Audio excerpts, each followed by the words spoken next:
Today is September 9th, 2011, and we're at the home of Mr. Gary King, interviewing him about his military service. Could you please give me your full name as it is recorded on your birth certificate? My name is Gary William King. Okay. Do you have a nickname? No, I don't. Okay. What would you have probably been known as most of the time in during your military career? Oh, golly. Just most times for my men just called me by my rank. They did have a kind of a nickname for me behind my back that they used over the radio. A lot of times we weren't supposed to use names on the radio, so they called me Bullwinkle. I don't know why, but I was Bullwinkle. Okay. All right. Where were you born and raised, sir? Well, I was born and raised in Kanawha County, but I had a lot of roots here in Braxton County, so when I got out of the military, I came back to Braxton and settled down. Okay. Where did you attend school at in I Kanawha? attended high school at DuPont High School in Kanawha County. Then I went to the University of Louisville, Kentucky. And then this was right at the height of Vietnam, and I didn't like the way things were going for me there, so I dropped out of Louisville and enlisted in the Marine Corps. And this was in September of 1967. So then I went through boot camp, and as soon as I got through boot camp, they wanted volunteers. Anybody who had college, they wanted to go to OCS. They were really hurting for officers right then. The Marine Corps was expanding tremendously in 67, 66, 67, 68. So I went to, right out of boot camp, I went to a holding company, and then I went to OCS, Officers Candidate School, at Quantico, Virginia. And I was commissioned, after about a year there, I was commissioned as a second lieutenant, and went straight from there to Vietnam. Okay. All right. You said you attended college later on too, right after? Okay. Then during the Marine Corps, when I came back to the States, I was in the Marine Corps for about 14 years. And so when I came back to the States, they wanted everyone who was an officer who hadn't finished school, they highly encouraged you to go back to school. So I started going to Chapman University out in Orange, California. And then the Marine Corps sent me on what they called the bootstrap program, where they would actually give you a leave of absence from the Marine Corps, and you went and finished your undergraduate degree. I went to Chapman, got my undergraduate degree in pre-law and history. And then I came back on active duty with the Marine Corps, and I just continued my education. I went to Pepperdine University and got a master's in human resources management.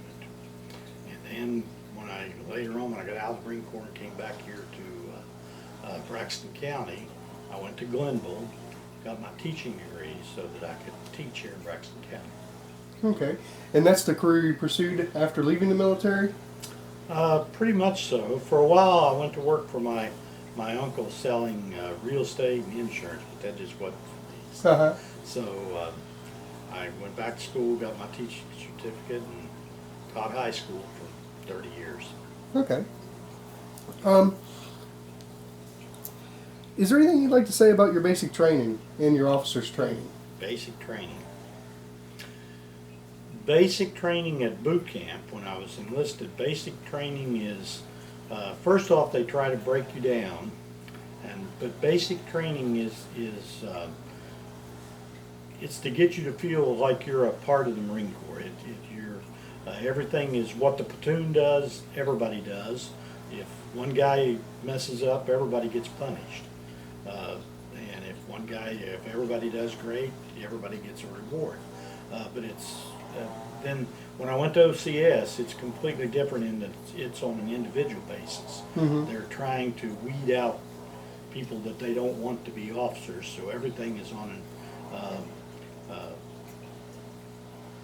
an individual basis. Basic training for the enlisted people is very, very, very hard mentally, but it wasn't, to me, it wasn't too demanding physically. It was rough, but I was in pretty good shape when I went in, and so I was 20 years old, so it was no problem.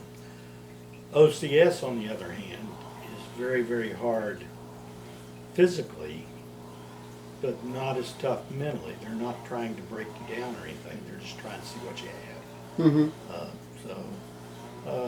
Both of them were, oh, I don't want to use the term, good experience. They were.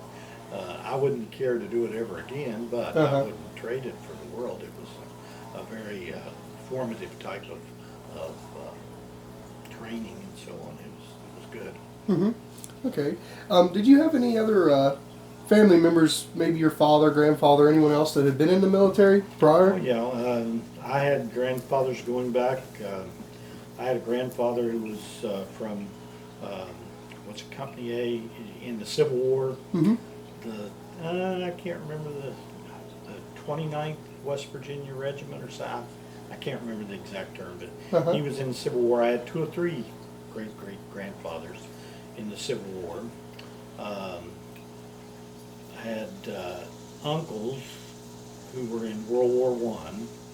My father was in my father and uncles on my mom's side and uncles on my dad's side were all in World War II. My dad was in the Navy. He was in the submarines. Mm-hmm. He enlisted right after Pearl Harbor, and he spent the entire war in submarines. Okay. He was on Redfish at the USS Redfish at the time the war ended. Then I had a couple uncles in the Army. I had an uncle on my mom's side who was also in the Navy. He was on aircraft carriers. Then my generation, my brother, I had one brother, David, he was in the Navy. He was a corpsman in the Navy. And that's about it as far as close relatives go. Mm-hmm. Do you feel that influenced you a lot on? Well, I think so, yes, especially my dad. My dad was always very, very proud of his service in the military. He was very, very proud when my brother and I went into the military. He just assumed that was something that we should do, and we were raised to think that it was something that we should do. It was required of us. It was our duty, and it was our responsibility. Mm-hmm. Okay. Is there a specific reason that you chose the Marine Corps? Yes, very much so. When I was in college at the University of Louisville, I was in Naval ROTC, and then I had developed some ear problems, and the Navy didn't want me anymore, so when I dropped out of college, I tried to enlist in the Navy, and they didn't want me because of my ear problems. I tried the Army didn't want me because of my ear problems. So the Marine Corps was right there, and they were taking just about anybody that was warm and breathing at the time, so the Marine Corps took me. And it wasn't really that I wanted to go in the Marine Corps, they were the ones that took me. Mm-hmm. Okay. And you were saying after your officer's training, your first assignment was directly to Vietnam? Yes. Okay. How did you feel about that assignment at that time? Well, I was ready to go. I was eager. I was, that's what I'd trained for, all including my enlisted training, a year and a half I'd been training. Mm-hmm. And I was, my MOS, my military occupational specialty was infantry. I was plain old infantry when I came out of basic school. And I was ready to go. Mm-hmm. And so I went on leave, and then I went to Vietnam in December of '68. Okay. Is there any specific things you'd like to describe about your time in Vietnam? Oh, golly. Vietnam was very, very much it was quite an experience for me. It has a lot to do with who I am now and what I am today. When I went over there, I was assigned to, I was with the 1st Marine Division, and I was assigned to 3rd Battalion, Mike Company, Company M, and I was made a platoon commander. I was a 2nd lieutenant, so I was the platoon commander of 2nd Platoon. And being the platoon commander of an infantry platoon, I had about 50 or so men, 50 to 60 men, depending on how many. You always had men coming and leaving and so on, going on liberty and going on leave and so on and so forth. But I generally had around 50 to 60 men in my platoon, and we were a good platoon. We were very good. We were good at what we did.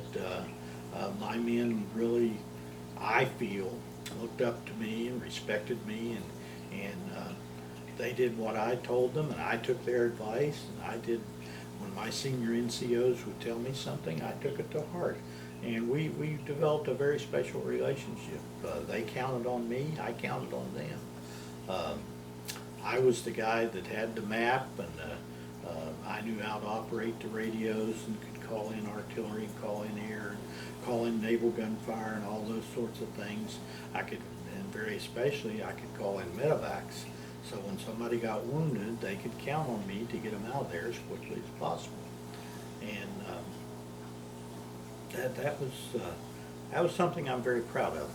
My platoon was rated as one of the best in the battalion. We had the least, during the 6 months that I commanded my platoon, we had the least casualties of any platoon in the battalion. So I was very proud of that too. Mm-hmm. We did see, I was in several firefights. I guess you can't say I was in one extended operation, but there was nothing like extensive combat with the enemy. It was mostly little firefights and then patrolling, a lot of patrolling, where we would maybe see one or two bad guys and we'd chase them, or we'd hit a booby-trapped area and we'd try to neutralize that, or I saw my share of combat, but it wasn't anything like you see old Hamburger Hill or something like that. Some of the movies portray it, just constant fighting day in, day out. It wasn't like that at all. It was just go 2 or 3 weeks of nothing, and then maybe one night of very intense, and then you go 2 or 3 more weeks with nothing happening. How did you and those under you, how did you handle the stress of those stressful situations? See, that's something that I have a hard time with people talking about combat. I don't know why, whether it's just my psyche, my makeup, or what, but I didn't find it very stressful. I mean, it was, I'm sure, but I coped with it. I never felt like doing anything to get out of there, shoot myself in the foot or something that I've heard people did. We did not have any kind of a drug problem in my unit. If we did, my NCOs took care of it very quickly, because they knew their lives depended on everybody being able. We were out in the boonies just about all the time, so they just simply didn't allow that. I didn't allow it. I wouldn't even tolerate it in the least. So we had no drug problem. There was a big drug problem in Vietnam, especially in the rear areas, the Army and the Air Force and so on. Those folks had a big problem. But the frontline Marines, we didn't have a problem with that. And every once in a while we would go back to the rear area, and the guys would drink a lot and things like that to relieve some of the tension. But then the next day they were ready to go again. I got R&R twice. I received R&R once and went to Hong Kong, and then I received R&R again, went to Hawaii and met my then fiance in Hawaii. And back and you hear people talk about post-traumatic stress syndrome, all that stuff, but I don't think I've ever experienced it. I don't have nightmares. I don't have flashbacks. I don't. Okay. Did you work with any foreign nationals? Yes, I did. We worked with the Australians. We had a couple of Australian and then we worked with the Koreans a few times. Korean Marine Corps. They was stationed right south of our TAOR. TAOR is a tactical area of responsibility. Mm-hmm. And our battalion had we were right over on the beach, over on the coast of Vietnam, and the Koreans were just south of us. And kind of a funny incident one time, the Koreans evidently observed my platoon. We were out on patrol, and they called in an artillery strike on us, the Korean artillery. And I knew immediately what it was, so to get them to stop, I had to call my battalion, which had to call regiment, and regiment had to call over to the Koreans and then back down to get it stopped. And of course this took a while. Uh-huh. And the only thing that really saved us is we were in a real sandy area, and they weren't using they were using point detonating rounds, which meant they had to hit the ground. Mm-hmm. And they would hit the ground and go into sand and explode. And so nobody was hurt, just luckily. It was an interesting incident that they could call in that much artillery. Nobody was hurt. Uh-huh. And we got out of it. But overall, the Koreans were very, they didn't take anything from anybody. They were a very tight organization, very well organized, very tough. If one of their Korean Marines, I witnessed one time, if they did anything wrong, they were punished right on the spots, even summarily executed sometimes. Mm-hmm. If they did something really wrong, they would just pull out a pistol and shoot. Mm-hmm. And so they knew that they couldn't mess around. But they were tough. The Australians were very, very good. Turks. One time there was a Turkish unit, not directly with my unit, but Uh-huh. they were there, and I saw them operate. They were good too. They were very, very tough. Very good. Turkish army. Mm-hmm. How did communication work between you and the foreign nationals? Mm. Most always they spoke English. I worked with the South Vietnamese a lot, and I picked up a little Vietnamese, but generally always they spoke English very well. Mm-hmm. And could communicate. Communication was never a problem. As I've traveled all around the world with the Marine Corps, I was in all over Europe, all over the Mediterranean area, the Caribbean, Asia. There's only one place where the French. When we went through France, we were on an operation in France, in the southern part of France, and the French are very, very stuck on themselves or something. If you didn't speak fluent French, they just didn't want to communicate with you. They expected you to speak their language, and although many of them spoke English, they would not speak English with you. But that's the only people all around the world. Everywhere else I've ever been, people have been very easy to communicate with.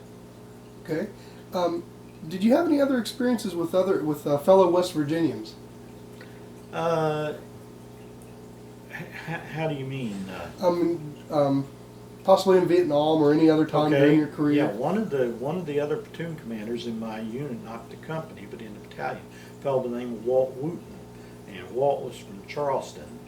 And I've since lost track of him. I don't know. I don't have any idea what he's doing now. But then there was another guy, Rich, I can't think of his last name. But he was also from Charleston. He got out of the Marine Corps and became a lawyer. And the last I heard, he was a lawyer in Richmond, Virginia. But yeah, several West. I'm trying to remember if any of my enlisted men were from West Virginia. I don't think so. Mm-hmm. No. Okay. Do you have any feelings you'd like to express about the conflict you were involved in, Vietnam? Well, golly, that's a tough one. At the time, I felt that it was something that, I felt that I was fighting for my country and all those glorious little phrases and since that time, I've sort of come to the opinion that it was probably kind of a useless war. The government, I mean, our government, the South Vietnamese government and so on, would never let us really do what we could do militarily, so it was just kind of a holding pattern thing. And I suppose if I had to look back on it now, as a personal experience, I think it was very, very good for me. It built me up as a person. It helped. It did a lot toward making me who I am. Mm-hmm. As an experience for the, I think the whole thing was probably a waste because Were your objectives always clear? no. No. Especially by the time I got over there, 68, 69, 70, it seemed like the higher-ups, all they were concerned about was kill ratio and things like, how many of the bad guys did you kill? Well, we killed 3. Oh, wasn't it more than that? No, it was 3. Well, we're going to put down 13 because we're sure a lot of other people were killed too. And stuff like that, for us guys in the field, that got old. Mm-hmm. But down where I was, we didn't go on any. I went on one big operation, Market Garden, in '69, where we were supposed to go out and clear then another one, Gunway Island. We were supposed to go out and clear the area, and we'd go out and clear the area, and then 2 days later, the bad guys would be right back there. Mm-hmm. So what was the point? I think, that's down on a tactical level, and then I think all the way up to the strategic level. I don't think after a while our country ever came to a realization of what we were really supposed to be there doing. We just said, well, we're holding communism back. Mm-hmm. I don't know about that. Mm-hmm. And really, I think most of the guys down on the level where I was, after a while, you weren't fighting for your country. You were fighting for each other. Mm-hmm. I was fighting for my guys, and they were fighting for each other and for me, and so on. We did everything we did, not for any grand notion or for the United States, but we did for each other. Mm-hmm. Did you maintain contact with any guys? Yeah, This as time a around? matter of fact, I belong to an outfit now. It's called, it's M31, Mike 31. It's an organization of a lot of guys, and they contact me all the time by email and so on. Mm-hmm. And they have a reunion every year. I've never been to the reunion. I don't know why. I'm not a big reunion person, but I've contacted several of the people. They're held different places, different Oh, states yeah. and things. Yeah, this year's reunion is going to be down at Parris Island, South Carolina. Mm-hmm. Last year it was out in California, and it's different places every year. Okay. One guy, I had a radio man. He was Sergeant Cornelius. I've kept in touch with him. He's a retired state policeman down in Virginia. He was from the Tidewater area of Virginia, and he went back to Virginia and he became a state policeman. I've kept contact with him a little bit. He's retired now. Mm-hmm. Okay. What was your opinion of your officers above you? Good, very good. I didn't really have too much close contact because they pretty much would say, here's your platoon, go out and do your thing. And there would be periods of time, 2-3 weeks at a time, where I never even saw, maybe not even my company commander. I had 2 great company commanders, Captain Wilson and Captain Richardson, and they were both really great. They let me do whatever, they let me, as soon as they saw that I was capable, they just pretty much left me alone. And the battalion officers, the staff officers were very supportive. There was one time where we went without food and ammunition for an extended period of time. but it wasn't really their fault. It was because of the situation. But most generally, I found all the officers above me to be very, very competent, very, very trustworthy. Mm-hmm. A lot of this thing you see in movies and so on, the fragging and all that stuff, I never experienced anything close to that. The men in my platoon, I feel very much respected me. I respected them. The other platoon commanders in my company, the other platoon commanders in the battalion, we never had any problem with any kind of friction between the men and the officers. Or I don't think there was. I don't recall it. Mm-hmm. One time there was a young lad, he didn't want to go out on patrol, and he sort of got up in my face and told me he wanted to go on, and I just hauled off and hit him good, Mm-hmm. which I could have gotten in big trouble for, but that's all it took. From then on, everything was fine between he and I, and Mm-hmm. he respected me after that. I respected him. Mm-hmm. He went on the patrol. Mm-hmm. No further problems. Okay. Is there any comments you'd like to make about the possible weather you experienced in the mud? Oh, golly. Vietnam, as you may or may not know, has two big monsoon seasons. There's monsoon season in the spring, monsoon season in the fall. The one in the fall where I was over on the coast just south of Da Nang, and it started raining, and then it rained for almost a biblical 40 days and 40 nights. And it doesn't ever rain hard, but it just rains continuously. Mm-hmm. And of course, everything is real muddy. You get soaking wet. You can't get dry. Your feet get wet. You can't keep dry socks. Your equipment gets wet. Your weapons get wet and rusty. You have to work on them continuously. But it's just pain in the neck. And then when it stops raining, though, it stopped. The sun came out. It was beautiful weather. Actually, where I was around Da Nang, the weather was kind of very, very similar to here in West Virginia. Had hot, dry summers and cool, wet winter. Did you see or experience any health issues because of that rain season? Well, like I say, our Uh-huh. feet would get soft and skin would come off. And, I didn't have a pretty big.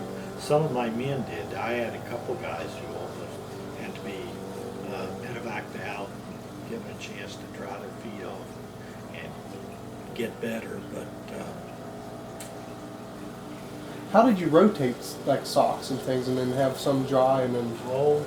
we kept them. We keep them near under our flak jacket next to our skin. Uh-huh. Put them inside your shirt. And a lot of the guys didn't wear shirts. I always did. But you just put a sock inside on each side, and they would stay relatively dry. Mm-hmm. And you take off your weapons, bring them out, put them in, put the relatively dry ones on your feet. We used a lot of foot powder. They issued foot powder in cans. Uh-huh. We used a lot of that. Okay. And with your weapons, did you guys carry oil and things like that on you? Yeah. And we were constantly, I had my men, they just knew it was expected of them, but they were trained and they knew that when they weren't doing anything else, they should be cleaning their weapons. Would that be daily? Oh, yeah, daily, 2 or 3 times a day, Uh-huh. especially anytime after a big fire. Also, one thing that was kind of unique you could do with the M16 was we would take this in the sea rations that we ate. Mm-hmm. Some of the stuff came in plastic bags, and you can take the plastic bag and put over the barrel of the rifle, put a rubber band around it, and that would keep water out of the barrel. The breech was pretty much closed, Mm-hmm. and that would keep water out of the barrel. And then if you had to shoot in a hurry, you could just shoot, of course, right through the plastic bag. Yeah. And it wasn't a problem. We did that a lot. We kept a Uh-huh. plastic bag over the barrel of our rifles. Okay. Is there anything you'd like to mention about nighttime operations? Oh, we did a lot at night. The bad guys owned the night, and we owned the day. Daytime was pretty much, we didn't do much during the day. Every firefight and every time I think I was ever engaged with the enemy was at nighttime. Uh-huh. A lot of times it was,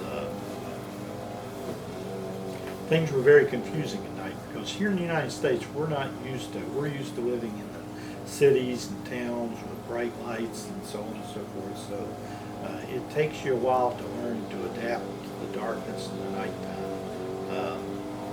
The bad guys, the Viet Cong and the NVA, they were used to operating at night. That's when they did all their thing. Mm-hmm. So they pretty much controlled the night and we controlled the day. Another thing was flight operations and so on. We of course had helicopters and fixed wing supporting us constantly. And during the daytime, that was easy, but at nighttime it becomes a whole different. It's kind of hard to bring in a helicopter at nighttime when it's pitch black and raining and so on and so forth. Did you have any equipment that assisted? Oh yeah, we had starlights. Uh-huh. And we had night vision scopes. And later on, now not while I was there, but just after I left, they came out with the goggles that you can wear at nighttime, Mm-hmm. which enable you to see very well at nighttime. It's a different kind. Everything, like when you look through a starlight scope, everything is green. The sky's green, everything's green. Mm-hmm. But you can see people moving around, and you can see. Would everyone would have had that? Oh no. We only had like 2 or 3 starlights per platoon. Uh-huh. So I would give them to specific people who were then tasked with watching around the area and so on. And then when they would go off duty, they passed on to the next guy, and he would watch around the area with them. I see. Okay. So you were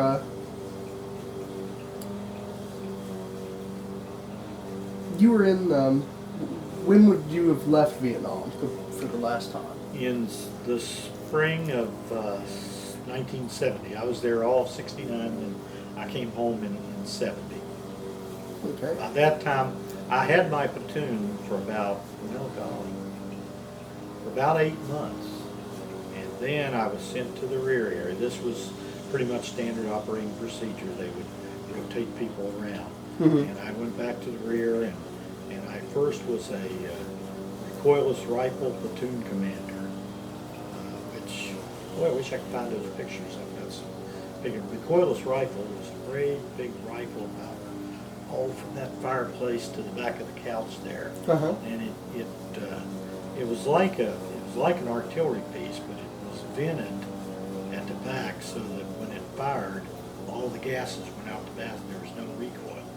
And we fired we had a round that was called a flechette round. It's kind of like a big shotgun shell. It's about this big around. Uh-huh. And it fired out just dozens and hundreds of little steel flechettes. Uh-huh. And we used this as an anti-personnel weapon. And there's one platoon in for each battalion, so I had to support all the companies and so on. Then I was made the executive officer of H&S Company, 3rd Battalion, and then I was company commander. Just before I came home, I was company commander of H&S Company. Okay. Is there anything you'd like? H&S stands for Headquarters and Service. Okay. Is there anything you'd like to mention about your return home, that initial?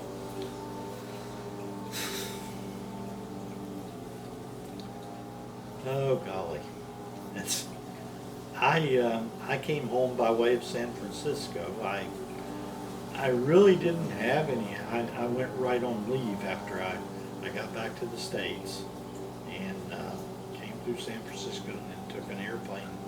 I think to Chicago, and then from Chicago to Charleston. My parents were living in just north of Charleston at that time, so I came home.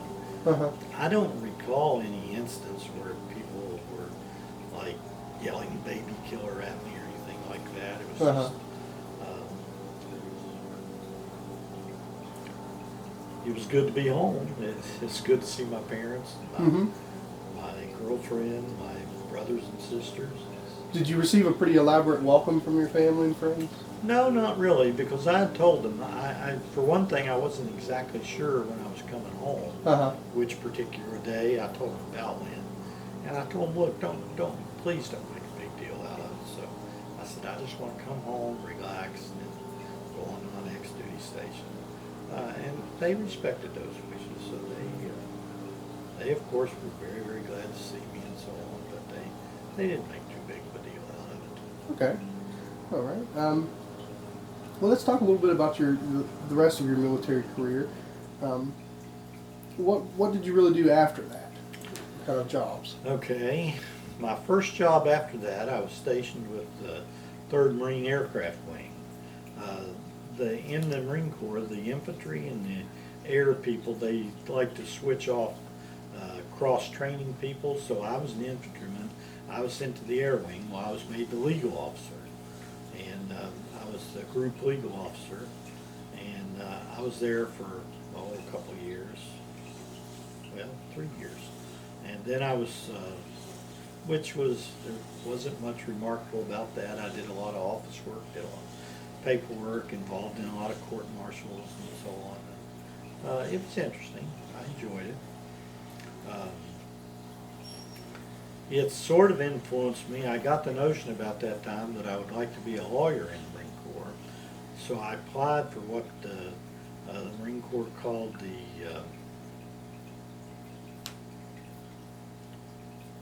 I can't remember what it was called now, but anyway, I applied for law school and was accepted at the University of San Diego's law school. I did real well on the LSAT and so on. And but about that time, I was transferred to 3rd Battalion, 2nd Marine Division, 3rd Battalion, 6th Marines. I'll get it right in a minute. 3rd